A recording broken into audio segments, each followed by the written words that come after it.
called A Journey for Redemption, The Life of a South African Migrant Worker. And the concept behind our game is to capture the journey a migrant worker would take.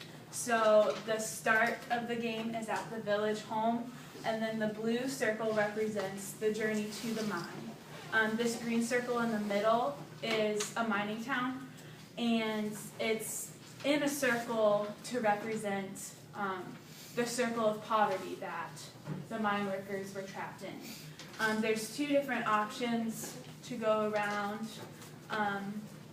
the mine, but these white squares represent risk that the government would impose upon the migrant workers. And then, so you work your way around the mine. There's an economy while you're in the mine, and you have to have a certain amount of money.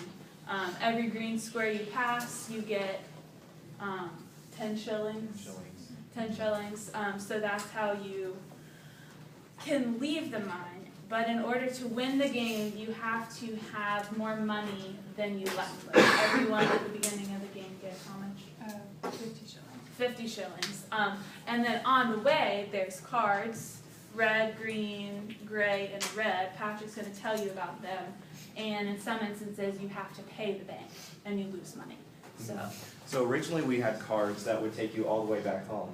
But we found that our game became so morbid and so destructive that with each card it would almost take you back. So there are several past cards that you happen to make it through, the government didn't take you down today, you didn't get a disease. But yes, most of our cards include some of the historic risks that migrants would have on their journey. So I would find it would be very difficult. We actually played this game, we checked it out. It would be very difficult to actually make it to the mining town. You did not have any money factors then except for the fines. But you would also have the factors of getting robbed, losing all of your money. Let's see, you would get kidnapped.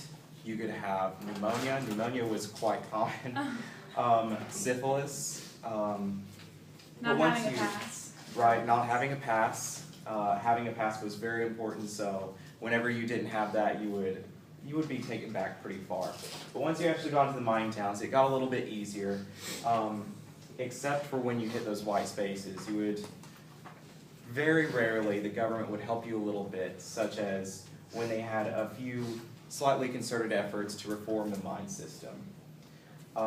And then mostly along the way back, you would still have more risks. So is there anything else that I need to cover? We wanted to make sure that there were two die. The two circles, so the outer one represents a 12-month contract, and the inner one is a 6-month contract. So theoretically, if you take the 6-month contract, you could get through faster, but there's more white spaces, which can mess you up. And going all the way back, you have all this money with you, but you could get robbed, and they take everything you have, and you have to go back to the mining town and do it all over again. That's really So good.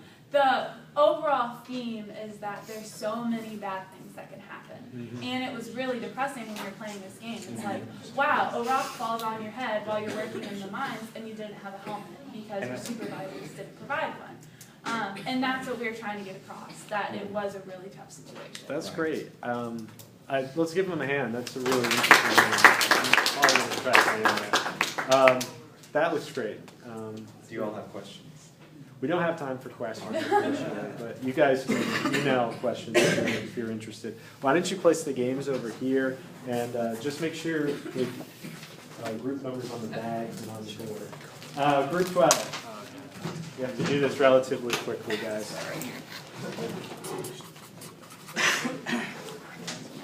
Where do you want? Just on my team. Thank you.